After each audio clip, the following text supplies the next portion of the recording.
Good morning friends. இந்த ஆடியோவில் ஒரு டாப்பிக்கு, அதாவது மார்க்கெட் மேலே போனாலும் கீழே போனாலும் ஒரு குரூப் மட்டும் எப்போவுமே காமாக இருக்குது, அதுவும் ப்ராஃபிட் பண்ணிக்கிட்டே இருக்குது. அவங்க யாருன்னு உங்களுக்கு தெரியுமா?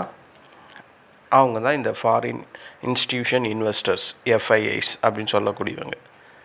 அப்போது இந்த ஆடியோவில் ஸ்டாக் மார்க்கெட்டில் எஃப்ஐஐஸ் மட்டும் எப்படி ரிஸ்க் இல்லாமல் ப்ராஃபிட் பண்ணிக்கிட்டே இருக்காங்க அப்படின்ற மாதிரி நம்ம பார்க்கலாம். ஏன் அதை ரீட்டைல் ட்ரேடர்ஸால் பண்ண முடியல? ரீட்டைல் ட்ரேடர்ஸ் என்ன பண்ணுறாங்க? மார்க்கெட்டில் அவங்களோட கெஸ்ஸிங் என்ன மாதிரி இருக்குது? எஃப்ஐஎஸோட கெஸ்ஸிங், அவங்களோட சிஸ்டமேட்டிக் அந்த செட்டப் எப்படி இருக்குது அப்படின்ற மாதிரி எனக்கு தெரிஞ்சதை நான் இன்ஃபர்மேஷன் சொல்கிறேன். அதாவது நாம் என்ன பண்ணுறோம், ரீட்டைலர்ஸ் ஒரு ஸ்டாக்கை வாங்குகிறோம், அது கீழே போயிடும் இல்லையா? நம்ம ஒரு ஸ்டாக்ஸை செல் பண்ண போகிறோம், அங்கேருந்து அது மேலே போயிடும். இதுதான் நடக்கும். அப்போது நம்ம எல்லாமே என்ன பண்ணுறோன்னா, நம்ம மார்க்கெட்டில் டைரெக்ஷனை தான் கெஸ் பண்ணுறோம். ரீட்டைலர்ஸ் எல்லாமே என்ன பண்ணுறாங்க, மார்க்கெட்டு டைரெக்ஷனை கெஸ் பண்ணுறாங்க. ஆனால் எஃப்ஐஎஸ் என்ன பண்ணுவாங்க அப்படின்றது தெரியுமா? டைரெக்டாகவே அவங்க டைரெக்ஷனெல்லாம் கெஸ் பண்ணவே மாட்டாங்க. அவங்க கெஸ் பண்ணக்கூடியது வெரி சிம்பிளாக சொல்கிறேன். ஒரு ஸ்டாக்ஸை எடுத்துக்கலாம். இப்போ ரிலையன்ஸ் இண்டஸ்ட்ரின்னு ஒன்று இருக்குது. அந்த ஸ்டாக்ஸ் கேஷ் மார்க்கெட்டில் 100 ரூபா, ஃபியூச்சரில் 105 ரூபா இருக்குது அப்படின்னு வச்சுங்க. இந்த இடத்துல எஃப்ஐஎஸ் என்ன பண்ணுவாங்கன்னா, கேஷ் மார்க்கெட்டில் போய் பை பண்ணுருவாங்க, ஃபியூச்சரில் போய் செல் பண்ணுருவாங்க. கேஷ் மார்க்கெட்டில் 100 ரூபாய்க்கு பை பண்ணி ஃபியூச்சரில் போய் 105 ரூபாய்க்கு செல் பண்ணுவாங்க. இதுதான் ஆர்பிட்ரேஜ் ப்ளஸ் எட்ஜிங் அப்படின்னு சொல்லுவாங்க. இந்த கான்செப்டில் தான் எஃப்ஐஎஸ் கண்டினியூஸாக ட்ரேடிங் பண்ணிக்கிட்டு அழகாக எந்தவித பிரச்சனையும் இல்லாமல் ப்ராஃபிட் பண்ணிக்கிட்டே இருக்காங்க. ஏன் அவங்களால இப்படி பண்ண முடியுது? ஏன் ரீட்டைலர்ஸால் பண்ண முடியல? அப்படின்ற மாதிரி கேள்வியெல்லாம் நமக்குள்ளே நடக்கும். இந்த இடத்துல ஏன் அவங்களுக்கு இந்த ஆர்பிட்ரேஜ் ப்ளஸ் எட்ஜிங்கால் ப்ராஃபிட் வருதுன்னா, அங்கே தான் இருக்குது ஒரு மேஜிக்கு. எக்ஸ்பைரி வரைக்கும் கேஷ் அண்ட் ஃபியூச்சர் மார்க்கெட்டில் ப்ரைஸ் டிஃப்ரென்ஷியேஷன் கண்டிப்பாக இருக்கும். அந்த டிஃப்ரென்ஷியேஷனில் தான் அது க்ளோஸ் ஆகும். கரெக்டு தானே? அப்படி தானே நடக்குது. அப்போது ஒரு 5 ரூபா டிஃப்ரென்ஸ் அந்த இடத்துல லாக் ஆகுது. ஏன்னா அது 100, இது 105. அப்போ ஃபஸ்ட்டு ஒரு சினாரியோ நம்ம செக் பண்ணால், ப்ரைஸ் 110 ரூபா போகுது. கேஷ் மார்க்கெட்டில் நம்ம 100 ரூபாய்க்கு வாங்குகிறோம், ப்ரைஸ் 110க்கு போகுது. அப்போ அந்த கேஷ் ப்ராஃபிட் அந்த இடத்துல எவ்வளோ கிடைக்குது? 10 ரூபா கிடைக்குது. ஃப்யூச்சர் லாஸ் எவ்வளோ கிடைக்கும்? அந்த இடத்துல 5 ரூபா தான் கிடைக்கும். ஓகேங்களா? -5 ரூபா ஃப்யூச்சர் லாஸ் வரும். அப்போ நெட் ப்ராஃபிட் எவ்வளோ கிடைக்குது? +5 ரூபா அவங்களுக்கு டிஃபால்ட்டாக நெட் ப்ராஃபிட் கிடைக்குது. இன்னொரு சினாரியோ பார்ப்போம். ப்ரைஸ் 110 போகாமல் 90 ரூபாய்க்கு போகுது. அப்போது அந்த இடத்துல கேஷோட லாஸ் -10. ஆனால் ஃப்யூச்சர் ப்ராஃபிட் எவ்வளோ இருக்குது? +5.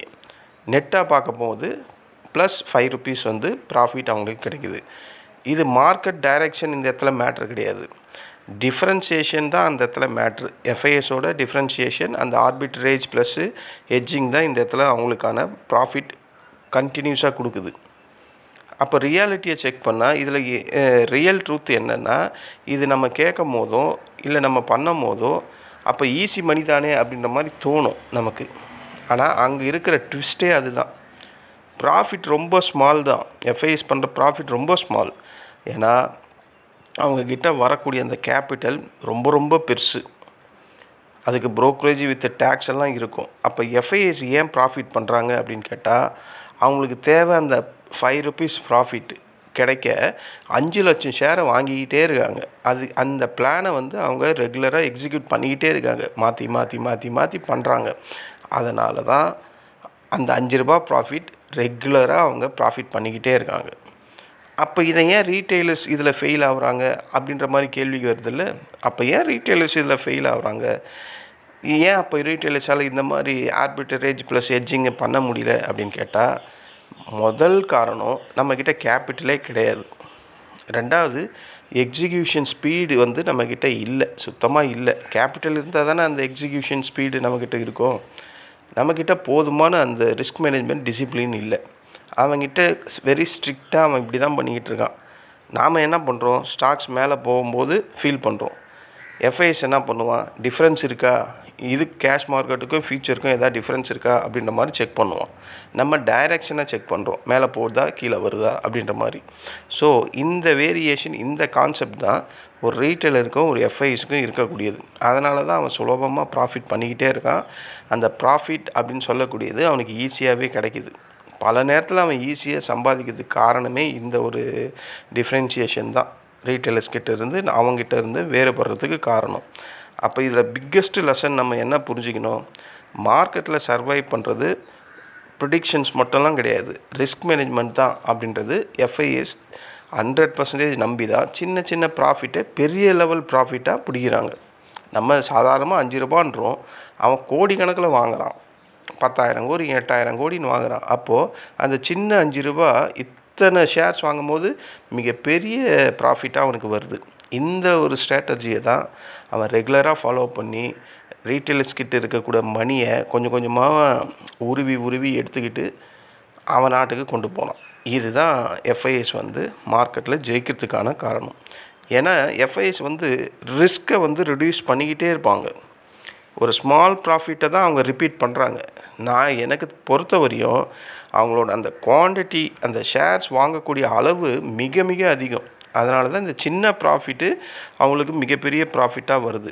அதாவது அவங்களோட ஏம் எல்லாம் எப்படி இருக்குன்னா, லாங் டேர்ம் வெல்த்தாக தான் இருக்குது. ஓகேங்களா? இதுதான் அங்கே மார்க்கெட்டில் நடக்குது. நம்ம இனிமேல் கெஸ் பண்ணிக்கிட்டு ட்ரேட் பண்ணக்கூடாது. நீங்கள் இன்னும் கெஸ் பண்ணிக்கிட்டு ட்ரேட் தான் பண்ணுவீங்கன்னா, சிஸ்டத்தை ஒரு செட்டப்பை ஃபாலோ பண்ண மாட்டிங்கன்னா, இல்லை நான் இனிமேல் இந்த மாதிரி டெக்னிக்கல் அண்டு சிஸ்டம் செட்டப்ஸை நான் ஃபாலோ பண்ணுறேன் அப்படின்னு நீங்கள் நினச்சிங்கன்னா கமெண்ட்டில் சொல்லுங்கள். இது மாதிரியான ரியல் ஸ்டாக்ஸ் மார்க்கெட் சீக்ரெட் இதெல்லாம் இந்த மாதிரி மார்க்கெட்டில் இருக்குது. அதெல்லாம் உங்களுக்கு வேணும்னா என்னுடைய சேனலை ஃபாலோ பண்ணுங்கள். முடிஞ்ச அளவுக்கு நான் என்னென்ன சீக்ரெட் இருக்கோ எல்லாத்தையும் ரிவ்யூ பண்ணி கண்டிப்பாக உங்களுக்கு அப்லோட் பண்ணுறேன். நம்மளும் எஃப்ஐஎஸ் மாதிரி கரெக்டாக சிஸ்டமேட்டிக்காக ஒர்க் பண்ணி நம்மளும் ப்ராஃபிட் பண்ணுறதுக்கான வழிவகைகளை தேடுவோம்.